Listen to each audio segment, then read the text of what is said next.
In this video, I'm going to show you how to reset HP Envy 6120E printer to the factory defaults, and you can also reset just the Wi-Fi, or you can do the complete reset of the printer. On the display panel, click on the menu, click on the tools, maintenance, restore settings.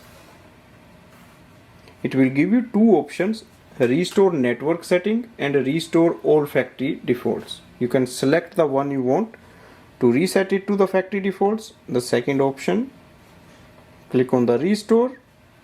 Now your printer might restart and it may take few seconds for the initial screen to show up, and this will reset all the settings of the printer to the default, and you have to set up your printer again.